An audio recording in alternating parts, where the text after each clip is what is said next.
How's it going, Zinger Nation? This is Web3 Anarchy. Thank you all for tuning in. Feel free to drop a comment. Let us know how you're doing today. It's been a couple hours since I saw you last on Moon or Bust. Now I'm back with Justin Roberti. Justin, what are we going to be talking about on today's show? Hey, Logan. Good to see everyone today. I like how, if you noticed, there was that subliminal appearance of us for like one frame right before we hit the other intro. That was pretty cool. That's the anarchy part of Web3 Anarchy. I'm doing great. We have one of my favorite people in the whole crypto world here, Jillian Godsil. And truly, I've known Jillian for a number of years now. I guess it's going 5 or 6 years now. And one of my favorite people to talk to because she goes around and does all sorts of projects, travels all over the world, and gets to know all sorts of stories. So, hello, Jillian. Very nice to meet you. Very nice to see you again, that is. Thank you for having me. Thank you, Justin. And hello, Logan. Lovely to meet you. Yeah, lovely to meet you as well. I'm going to hop off, actually, just listen in. I'm very excited to hear what you guys are talking about. If I have a question, maybe I'll pop in, but you guys take it away. Okay. Hey, Jillian. So I wanted to talk to you particularly about Liberland, which is that right? Is that how Liberland? Well, that's how I pronounce it, but you know, one of the how the Irish pronounce it. one of the smallest micronations on Earth. It's about 2.7 square miles, in diameter, and it boasts a population of 0 right now. But it is pushing to be, zero permanent residents, right? I mean, I'm going off the Wikipedia page. But it's pushing to be incorporated because it is an unincorporated piece of land between near Croatia. Is that correct? Yeah, I can tell you a bit about the history. When the Yugoslavia was broken up, there was a piece of land between Croatia and Serbia on the Danube and the river, and for whatever reason, it became terra nullius. Neither side claimed it.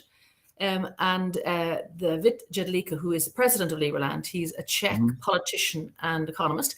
He was looking at how to make the world a better place. He wanted to create a better, make his country better, and he's trying to change things. And he went, "It's too hard." He said, "It'd be easier to find a new country, to form a new country." So he went literally to Google with his partner, Jana, and her name is wrong, is Markovikova. Amazing. She's the first lady. The pair of them went searching for some spare land, and they found this little patch of land, and it was terra nullius because it wasn't claimed for 10 years for either side. And he went and claimed it. So he put the thing down, and he did it on the 13th of April, which is the birthday of Jefferson. So he was celebrating that. He wanted to, his vision for the new country was it wanted to take the best from the US democracy, from Swiss democracy, and the meritocracy of Singapore. So he had this great vision. And it was interesting, in the early days, this piece of land that hadn't been, it's actually on the Croatian side of the Danube, but hadn't been claimed by either country, particularly because there's still some land disputes. They haven't quite sorted out all their borders. So this piece is left over. Neither wanted it, but Croatia was quite a bit grumpy. They didn't want it to become Liberland either, the Free Republic of Liberland. So in the early days, it was founded in 2015. The first couple of days when people landed there, the Croatian police would come along and arrest them and put them in prison overnight. Right. And so I went there in 2018, I think it was. They had an event there, didn't they? A crypto event, something like that? They've had a lot of events. They've had, I went to the first Floating Man Festival, I think it was in 2018.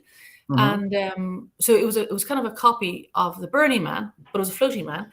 I remember I had to fly into Serbia because if I flew into Croatia, I was worried that the Croatian police might pick me up or something. I remember telling my mum, "Oh, I think I'll be back." So I headed off, got a taxi down to Sombor, which is at the local town. And then we had a festival there for 2 days. And on the second day, we went down on the boats, the Floating Man Festival, went down on the boats to where the Liberland was. But on the way down, the Croatian police were following us in their motorboats and guns. And then we got to Liberland. They're all lined up there with guns, big guns on the beach. So we couldn't get off the boat. I had no intention of getting off the boat, but we couldn't get off the boat. And we actually landed on the other side, and Vit gave us all our certs, our citizenship certs. But since then, there's an annual anniversary. There's the Floating Man. It's been last year, it was a small number of people, and the anniversary. Right now, at the moment, they're celebrating the 7th anniversary with a cruise. It looked like an amazing cruise. So I couldn't go on it, sadly. And then on the 13th of April, they will have the 7th virtual anniversary. And that's when the metaverse comes in. Right. And that's interesting because, I mean, if you think about it, and that's kind of where I wanted to pick up the project. If you think about it, if you've got a sovereign nation or something that is, lobbying to be a sovereign nation, is recognized in Wikipedia, not necessarily recognized by many other sovereign nations right now. But, even though, as accomplishing the same thing in the U.S. would probably be very difficult. I think that the U.S. would take umbrage to my annexing any piece of property for the Kingdom of Justin. But if I could do that, theoretically, I could also create my own crypto regulations around that, and it would make sense with such a discrete, such a small island. To, if you're going to expand into the metaverse, where space is kind of unlimited after all.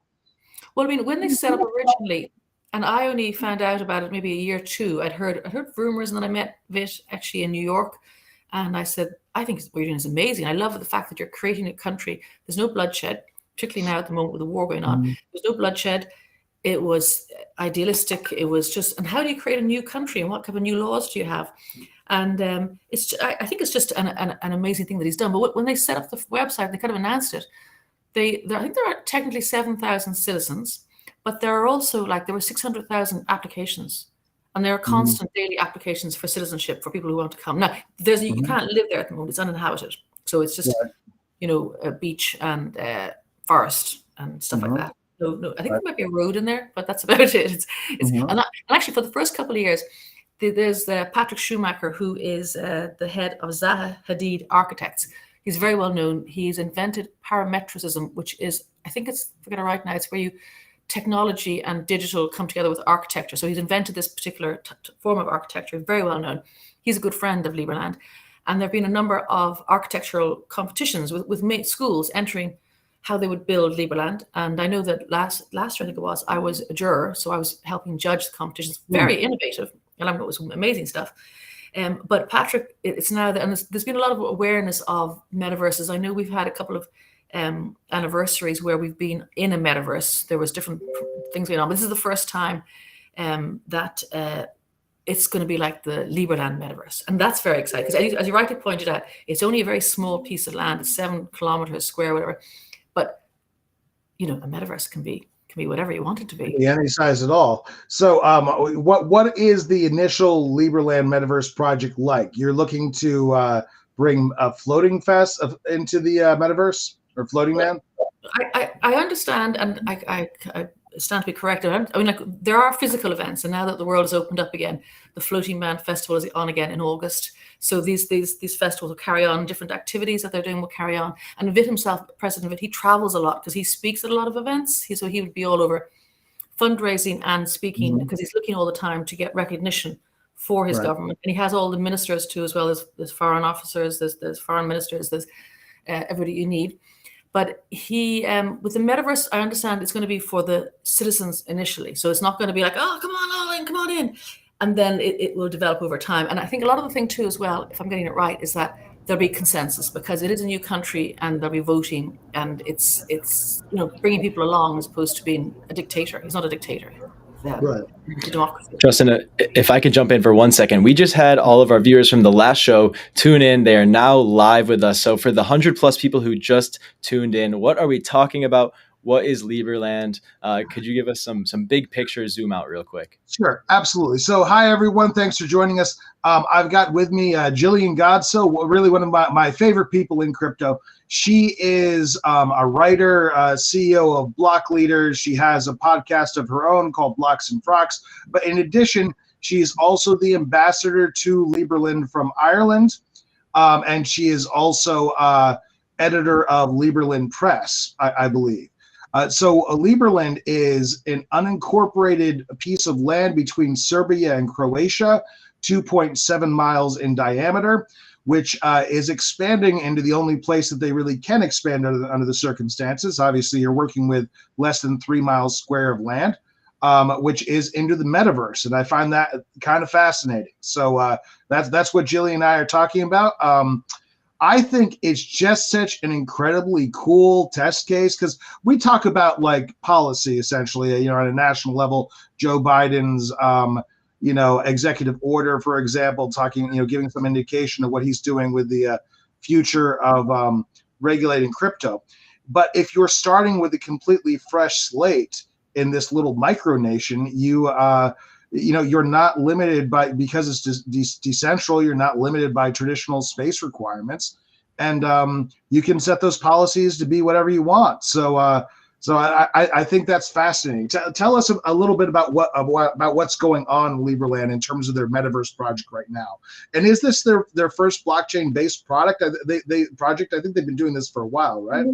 Blockchain has been an inherent part of Liberland, because Vit would be, I say he's very well known. He would speak on the crypto circuit, the Web3 circuit. He'd be traveling a lot, obviously not during lockdown. But again, he's traveling a lot and meeting people and talking to people, as a politician would do. So with the blockchain, the idea behind the blockchain is, how do you govern? How do you do government with dispersed peoples? And so they're taking the idea, the view that it's the DAO, the decentralized autonomous organization. This is, the government. A DAO is a voting mechanism with the treasury attached. So this is the ultimate DAO, if you like, how to run a company. And in time, and I'm not quite sure of the time scales, you'll have to excuse me again, there will be elections, and there will be Congress men and women, and they'll be voted in and voted out, but using that DAO. So you have people come in, they're voted in, they'll do stuff. There is a treasury. They've a lot of very big supporters. Like Roger Ver is a very big supporter of Liberland and has donated extensively to it, and also supports it in speaking and stuff like that. And I think it does appeal because it's a libertarian country. So obviously libertarianism and crypto people go together quite a lot. So it has a lot of, I mean people all around the world, and I mentioned that, I know Liberland. It's kind of the thing of joy. People smile and they go, yes, it's an interesting project. And I think it'll be successful because, like, for example, they do have one memorandum with Somaliland, which is another micronation. Now, Somaliland is part of Somalia, and it's apparently a population like 4 million people. But they're not recognized as a sovereign nation. And there's a whole, in the UN, there's a whole bunch of nations who are struggling to be recognized. And so Somaliland will be one of those, but Somaliland and Liberland have recognized each other. So it's a long ongoing process where you're looking for political recognition and representation. But I say the interesting thing, I love it's the DAO. DAOs, if 2021 was the year of the NFT, 2022 is going to be the year of the DAO. And I think Liberland's going to be up there in terms of how do you run a country? Use a DAO. So is Liberland looking to issue a token to use as their actual fiat currency effectively? They have a token. It's the Merit. Now it was I think it was listed on one exchange at one stage. So there is a token there. I'm not quite sure of the plans, and sorry for not having the answers. I'm not quite sure of the plans. We'll get Vit on the next time, the president. He'll be able to fill you in properly. But there will be plans in the future, obviously, to use cryptocurrency because it makes sense. And it's still a Merit. Jillian, you're talking about DAOs. You piqued my interest. I actually am a summoner of a DAO, co-founder of a DAO that's based around the University of Michigan startup campus culture, basically. I'm curious to hear more about your DAO. How do you plan to implement it? Well, it's still in virtual stages, so I can't speak concretely about the Liberland DAO, but it is taking all the, DAOs are amazing things because it allows people to come together who have common interest, as you know, because you're a founder of one, and to direct the future of whatever that organization is. And it's a really wonderful thing because DAOs are borderless, they're frictionless. It's a wonderful idea that you could be passionate. It could be a new country, it could be culture, it could be poetry, and you can use the DAO to forward whatever the organization is. So I just think DAOs are amazing things. It's interesting because it's not like, the way somebody say a committee, organization by committees are kind of funny, death by committee, whatever. But because the DAO is kind of fluid, I think it makes it different, and the voting is quite fast. It's not sort of stuck. So I think it's a very good way to organize a country. Well, how is the voting working? Have you had any functional runs of it? Is this going to be your first one, coming up with this Decentraland, actually, are you working with Sandbox or Decentraland? How are you setting up this? I don't know the answer to that. Okay. Isn't that terrible? I'm sorry. And actually, I must explain. Normally, we have a Tuesday evening call, but last month I haven't been able to get on because it's just technical issues on my side. So you're asking me tough questions. I'm definitely getting Vic back next time. Well, I'm just talking, I want to. I mean, like it's fascinating to me because in theory, right? Like if we think about it at a fundamental level, all of the things powering every idea in blockchain is coming essentially direct. Like we are shortening the gap between actual thought and then that thing being a real thing. I mean, at this point, we are working in virtual spaces. When we talk about metaverse, it would be hypothetically possible for if Justin had a 1 foot by 1 foot of incorporated land, and if I was somehow to incorporate something. I mean, I remember there's a great story about a family that had an oil platform that was incorporated as a sovereign nation for a while. There's an abandoned oil platform. Oh, they made it into a film. Yeah. They problems with pirates, I think. It's an Italian film. It's amazing.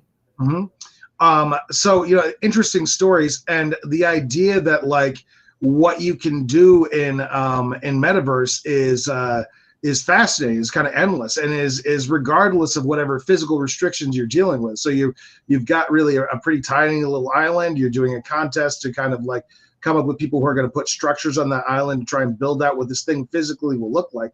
Well, for one thing, as a many years player of Sims, have you considered constructing that in the metaverse first to kind of like proof it out? You could like kind of reconstruct all of Liberland in Sandbox or something, and then like architect your buildings and kind of let people participate in that respect. Well, I mean, interesting enough, Patrick Schumacher, who is the head of the Zaha Hadid architects, and like I said, and he coined the term parametricism. But as he points out, you really need to, an architect needs to build a city. Mm-hmm. People before, Decentraland, all other places, they're great, but they're built by graphical artists. That's kind of different. Whereas an architect understands how things work together. And I think that's an interesting next step, because maybe the first people who came, first wave, were graphical artists. But I think he's right, architects, to create a city, because there are things that, I mean, I've never created a city before, so I wouldn't know how things interact and how you put services in and access and, I don't know, how you green it, whatever. So there are things that our architects deal with all the time. So I think that'll be interesting. Yeah, definitely. The name of the film, Antonio, was Rose Island, I believe, if that's the one you're thinking of. It came out in on Netflix. It was on Netflix. So there you go. Check it out. It's kind of a fascinating story. I mean, the idea, if you think about it, there's such fighting for space. I mean, they land, they don't make any more of it and so forth. But the idea that there are unincorporated territories, even here in the U.S., is a fascinating idea, let alone the idea that you can incorporate and then use that to create your own crypto policy. I'm really interested in where they're going to take that. So for the Floating Man Festival, the idea is to are you going to have like a virtual parallel in the metaverse, or are you how are you looking to do that? I'm not too sure again. I just know that I went to the first one, which was amazing. We were in an airfield, and we got rained out. It was with so many different storms. It was amazing. And as I say, being chased by the. Tell us about Liberland. You're probably the only person listening who's been there. Well, we went past on the boats, so it was the beach. But it was having the Croatian police with their guns. That was just the weird thing. I'm going, this is weird, and hoping that I wasn't going to be arrested and thrown into a Croatian jail overnight. Right. But it's very pretty. The Danube, it's very nice. The Danube is it's like, I like beaches, but the Danube is a river. So as we were going down the boats, just even to getting to the Sombor, it's a river culture. So you have all these like houses and decks, and people just slide into the water. It's just it's kind of a cultural thing, and it's the tourism is to use the Danube, and it's a huge, big, wide, slow moving river anyway. So I think, and like they have beaches on the Danube. That's kind of interesting that it's like a beachy area. So. Mm-hmm. How did you get involved with this project to begin with? You got to know the First Lady, is that correct? And no, it's actually the president. But I was interviewing different people because I'm a journalist. And then Trump, people were like, they were the. You write for Cointelegraph, you write for Block Leaders, of course, and you also write, and Jillian also, of course, writes for Liberland Press. And actually, I've got an article coming out in Cointelegraph tomorrow, I hope, on metaverses funnily enough. So I'm interviewing Sandbox and Blocks, Blocktopia and Zilliqa. They're a Metapolis. I mean, that's mad. If you're following that, they're launching their Metapolis, and then their token went through the roof overnight. It was kind of crazy stuff. And but how did I get involved? I'd interviewed people who said that they were talking to Liberland, and then, as I say, I happened to be in New York for a press conference in the Rockefeller Plaza, and Bit was there as a guest of honor. As part of, he wasn't attached to the actual organization, but he was a guest of honor. I went talked to him afterwards. I said, I think what you're doing is amazing. I've never heard of anyone founding their own country. Can I get involved? Can I interview you? I just wanted to find out more, because, I mean, when he gives his talk, he says, one version of his talks, he'd say, many of you maybe have thought about creating a company. Have you ever thought about creating your own country? And that blows me away each time. I'm going, wow, I would have never thought of that. And it's such a libertarian utopia. Particularly if you're like a hyper-capitalist libertarian utopia, you can go there and, like I've known so many people who moved to Singapore to go deal with Singapore regulations, and because you have to live in Singapore in order to be the CEO of a company that's doing their regulatory structure. And their regulatory structure is still kind of difficult, to tell you the truth. Like, what is Liberland going to become like the Virgin Islands of be able to just sort of field your crypto project and run it out of your virtual space? Well, I don't know. I mean, I think there's going to be consensus. There's going to be Congress people. It will be a democracy, a mixture of Singapore, US, Swiss, and a meritocracy, if you like to, as well. But I think, they've already formed, for example, in 2019, they created the Liberland Aid Foundation, and that's done a lot of work in Haiti, helping, the post, the earthquakes there, people there with their building schools and stuff. And they've a free trade zone in our patent. They're trying to get people to come in and base their companies there. And there's like, I think, over 100, maybe nearly 150 delegates, diplomats all around the world.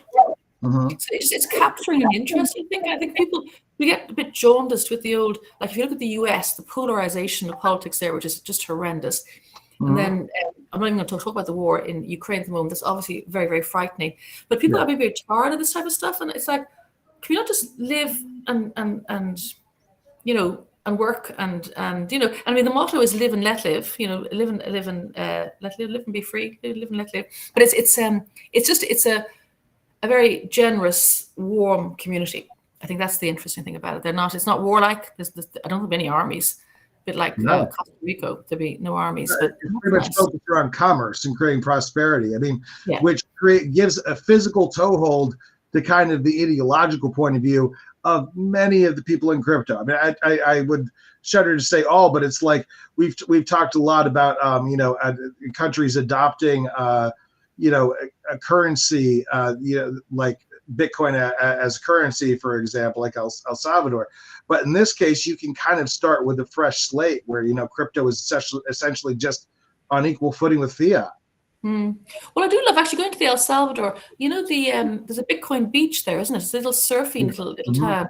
And I remember reading about that, and some philanthropist decided to give everybody wallets and give them Bitcoin, and they took them over. But I do remember the thing that I enjoyed about that, reading about that project, was that one of the locals was saying before this project, if a young person was there, they just wanted to leave. They wanted to get up to America because of those prospects. And he said, now this project gives them hope. It's kind of interesting too as well. Crypto can give people hope, because it's, when things are going wrong, crypto, I'm not saying it's always the answer, but it's well, look, for example, with women's education. I was interviewing someone today, a woman who is putting herself through college in Nigeria, and she's earning crypto via a gig economy, via a thing called AnyTask from Electronium. And that's paying for her airtime, paying for money, and like that's giving her freedom because she is financially responsible for herself. Right. I don't know the whole background, but she's putting herself through college. How do you pay for things like that?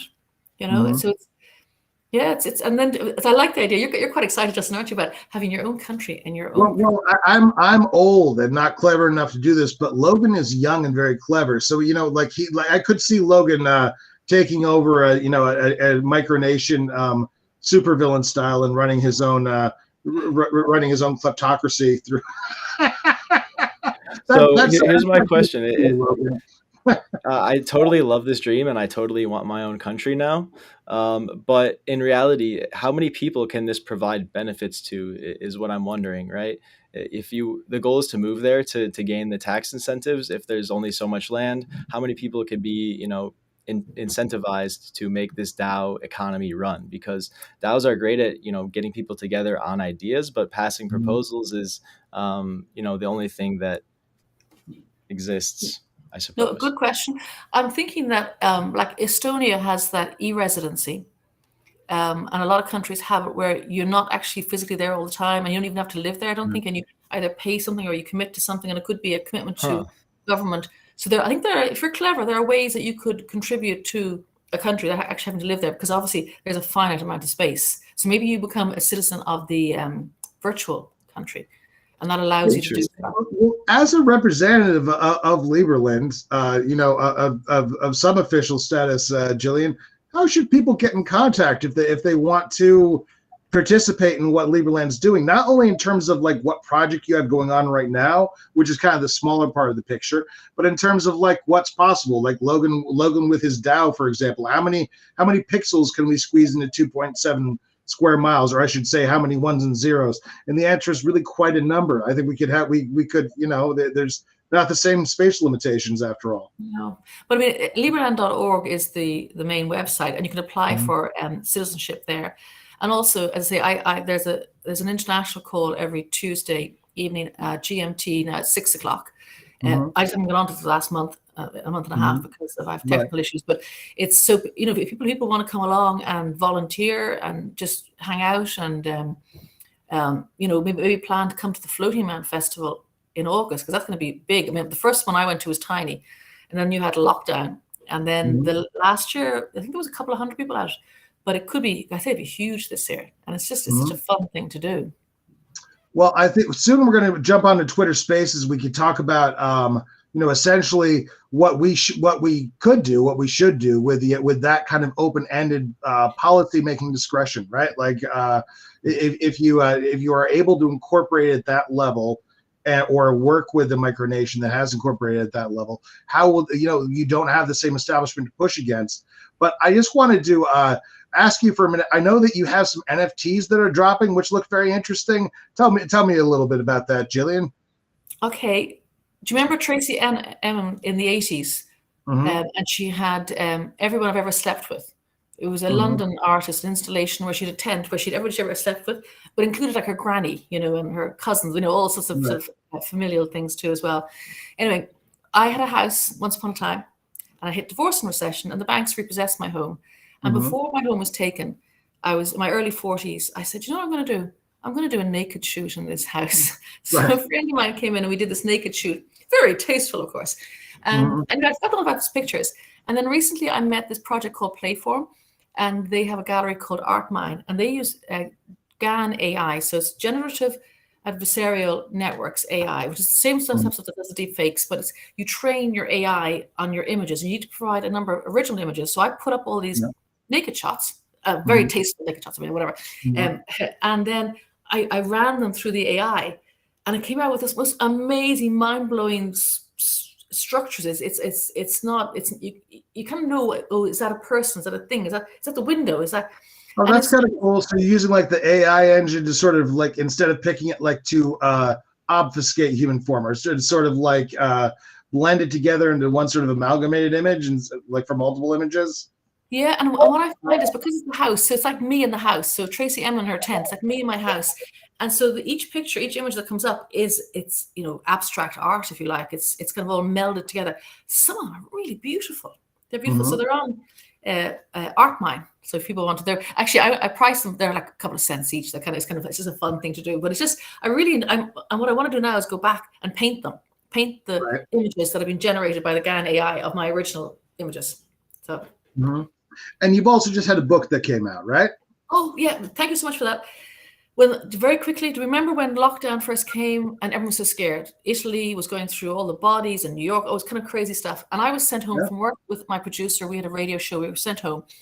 And I have two sisters who are nurses in the front line in Dublin. And I went, I can't sit in my bottom for lockdown. I have to help. I have to do something.